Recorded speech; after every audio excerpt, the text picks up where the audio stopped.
Il a beau continuer de clamer qu'il ne souhaite pas se présenter aux prochaines présidentielles, la séquence de la visite d'Emmanuel Macron aux pêcheurs ressemble fort à un plan de communication. Si, on va vous prêter une salopette parce que le costard c'est bon, à 3 000 euros, ça serait con de le salir.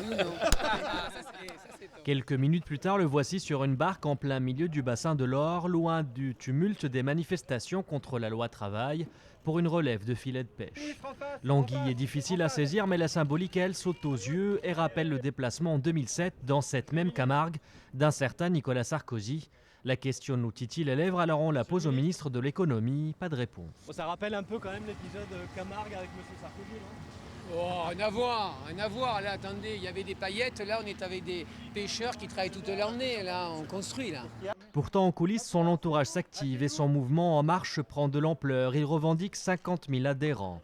Ce samedi, il lance une grande consultation dans une cinquantaine de villes en France, une manière d'occuper le terrain. 12 000 volontaires qui se sont manifestés et qui font partie de En Marche, eh bien, iront au contact des Français, quels qu'ils soient, pour comprendre leur appréciation des choses, ce qui va, ce qui ne va pas, leurs attentes, et pouvoir faire le bilan, en quelque sorte, le diagnostic du pays. De cette grande consultation, Emmanuel Macron souhaite donc extraire un diagnostic pour le pays. La logique voudrait que l'étape suivante soit qu'il propose un remède. Le tout est désormais de savoir s'il le fera dans la peau d'un candidat.